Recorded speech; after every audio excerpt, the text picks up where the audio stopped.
First of all my dear students, good morning to all of you. आज हमारा topic रहेगा Antarctic का महाद्वीप। अंटार्कटिका महाद्वीप पे क्षेत्रफल के हिसाब से 5वें स्थान पर आता है और अंटार्कटिका महाद्वीप की खोज 1911 ईस्वी में हुई और इसकी खोज करने वाले हैं कैप्टन जेम्स क्लार्क रोज जी।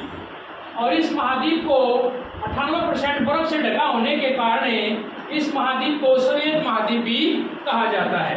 और इस महाद्वीप पर कोई भी आवास नहीं है, कोई व्यक्ति नहीं रहता है, यहाँ पर किसी का निवास स्थान नहीं है, इसलिए यहाँ पर कोई व्यक्ति नहीं रहता, इसलिए इस महाद्वीप को निर्जन महाद्वीप भी कहा जाता है।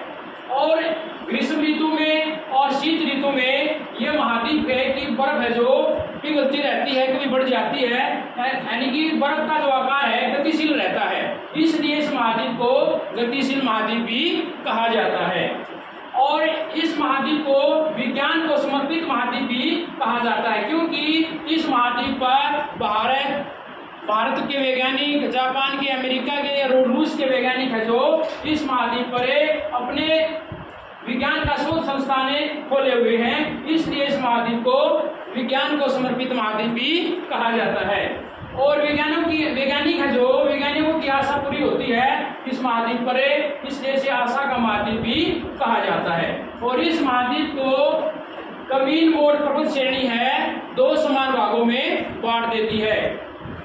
और इसकी सर्वोच्च चोटी है विल्सन मासिक, जिसकी लंबाई 5140 मीटर है।